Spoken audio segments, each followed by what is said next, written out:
সুতাহাটা হোড়খালিতে বিজয় সংকল্প যাত্রায় যোগ দিলেন কেন্দ্রীয় অর্থ প্রতিমন্ত্রী পঙ্কজ রায়চৌধুরী। ভারতীয় জনতা পার্টির উদ্যোগে বিজয় সংকল্প যাত্রা চলছে সারা ভারতবর্ষব্যাপী। হলদিয়া মহকুমার এলাকায় সুতাহাটা পঞ্চায়েত সমিতির অন্তর্গত হোড়খালি গ্রাম পঞ্চায়েত এলাকায় সংকল্প যাত্রায় পেচার চর্চার পর উপস্থিত ছিলেন কেন্দ্রীয় অর্থ প্রতিমন্ত্রী পঙ্কজ রায়চৌধুরী।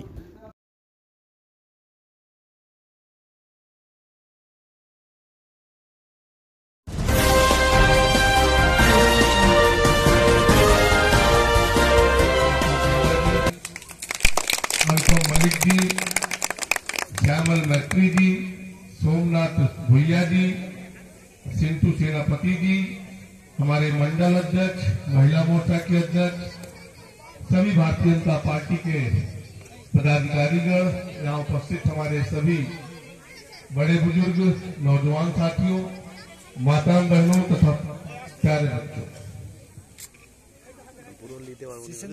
अभी आपकी विधायक तापसी जी ने भी और डिंडा जी ने बताया कि किस प्रकार से जो भारत सरकार की योजना है वो जनता को यहाँ पर गुमराह किया गया। लेकिन मोदी जी का लक्ष्य है कि जब से इस देश में आजादी मिली है 2047 के बाद से जब जब चुनाव आया सभी दल के लोगों ने गरीबों की बात की है, विकास की बात की है। लेकिन अगर 2014 के पहले आप देखें तो गरीबों का कितना कल्याण हुआ था। और प्रधानमंत्री जी कहीं ना कहीं एक गरीब के बेटा है, गरीबी उन्होंने झेला है, गरीब का क्या दर्द होता है, क्या उसको चाहिए होता है, ये वो भली भांति जानते हैं। और 2014 के बाद आने के बाद अगर आप देखें तो उन्होंने लक्ष्य रखा कोई भेदभाव नहीं कि देश के सभी गरीबों का कल्याण होना चाहिए। और आपने देखा होगा कि सबका साथ, सबका विकास, सबका विश्वास और सबका प्रयास का जो नारा दिया उसे अपने कार्य पद्धति में चरितार्थ करके भी दिखाया, चरितार्थ करके भी दिखाया। और अब देखें कि जितना भी योजना चला, पहले भी योजनाएं चलती थी, मकान पहले भी बनता था, शौचालय पहले भी बनता था, तमाम योजनाएं पहले भी चलती थी, लेकिन संपूर्णता की तरफ कोई योजना नहीं चलती थी। योजना चल जाता था, 5 साल बीत जाता था, कितने लोग पाए कितने लोग नहीं पाए, अगला चुनाव आ जाता था और अगले चुनाव के लिए लोग नया वादा करके चले आते थे। लेकिन मोदी जी ने जो भी घोषणा किया कि इस देश में जो 55 साल से समस्या चली आ रही है उस समस्या को जड़ से समाप्त करना।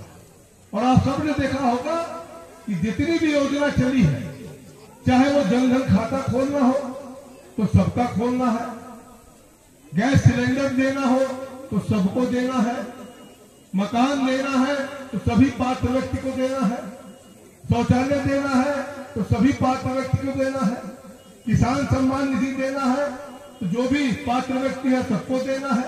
मेरा कहने का तात्पर्य है कि मोदी जी ने देश के गरीबों के साथ कोई भेदभाव नहीं किया, चाहे वो हिंदू था, चाहे वो मुस्लिम था, चाहे अगड़ा था और चाहे पिछड़ा था, जो भी वंचित था उसको देने का काम किया।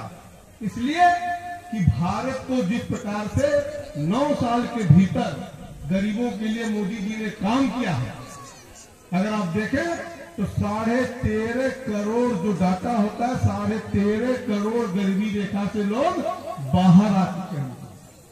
गरीब को क्या चाहिए? हर आदमी के जीवन में एक सोच होता है हमारा अपना मकान होना चाहिए, मकान में शौचालय भी होना चाहिए, बिजली का कनेक्शन भी होना चाहिए, गैस का सिलेंडर भी होना चाहिए। गरीब आदमी है तो भोजन की व्यवस्था भी होनी चाहिए। आज 80 करोड़ से ज्यादा लोगों को मुफ्त में राशन मोदी जी दे रहे हैं और आगे आने वाले 5 साल तक दे रहे हैं। दवा की व्यवस्था होनी चाहिए, किसान आदमी है तो उसको कहीं ना कहीं कुछ सहायता होनी चाहिए, बीमा की व्यवस्था होनी चाहिए। और इन सब व्यवस्थाओं को देने के बाद भी, कोविड जैसी महामारी आने के बाद भी अपना कुशल नेतृत्व के नाते जो भ्रष्टाचार को उन्होंने समाप्त किया, इस देश के मूल में सबसे नुकसानदायक भ्रष्टाचार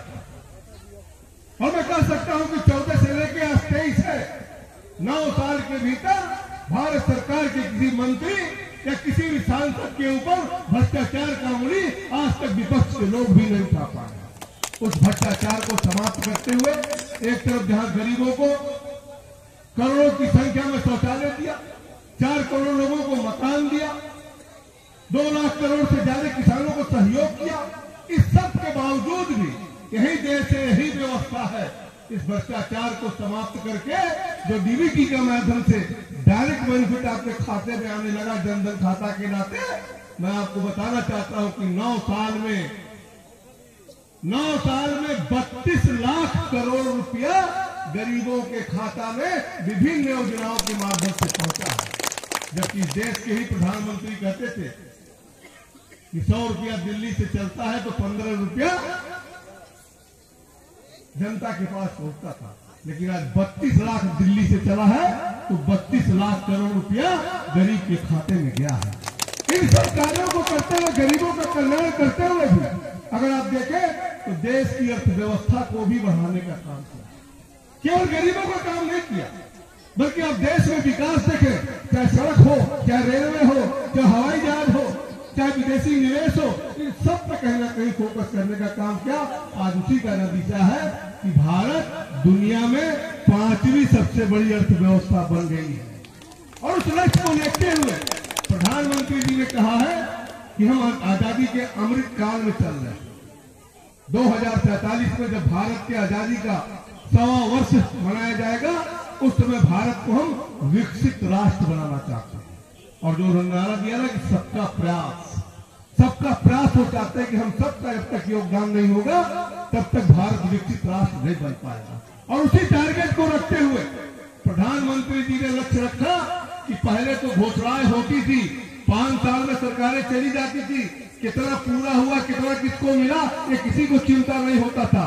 लेकिन आज प्रधानमंत्री जी का जो गारंटी है, उस गारंटी वाली गाड़ी पूरे देश में घूम रही है। और मुझे बताते हुए बड़ी प्रसन्नता हो रही है कि विकसित भारत संकल्प यात्रा जो पूरे देश में चल रहा है, आज की तारीख तक 10 करोड़ से ज्यादा लोग उसमें भागीदार हो चुके हैं। 10 करोड़ से ज्यादा लोग। और ये योजना इसलिए चल रही है कि जो भी योजना से वंचित रह गया है, किन्हीं कारणों से उनको कोई योजना नहीं मिल पाया है या बहुत से लोगों को उसकी जानकारी नहीं है, इस कार्यक्रम के माध्यम से गांव-गांव जाकर सबको हम योजना के बारे में भी बताएंगे। और जो भी हो सकता है संभव वहां पर फार्म भरवा करके उनको दिलवाने का काम करेंगे। इसके पहले कोई सरकार की थी क्या ये काम?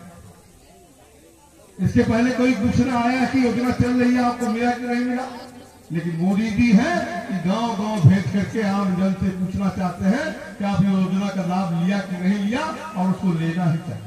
मित्रों, इसलिए जो कार्यक्रम चल रहा है, इसमें जिनका भी इस योजना से वंचित रह गए हो, वहां पर फार्म भर करके उसको अपना नाम दर्ज कराइए। हम सब प्रयास करेंगे। और मेरा भारतीय जनता কেকার পেস্ট্রিতে জিবে জল সপারি ওয়াও আশাতে লাজবাব নিউ বিদ্যুৎ বেকারি টিপটপ টিফিনে और हैप्पी पार्टी নিউ বিদ্যুৎ বেকারি মানডে টু সানডে ছোট বড় সবার পছন্দ একটাই নিউ বিদ্যুৎ বেকারি প্রতিদিন চাই চাই না না না না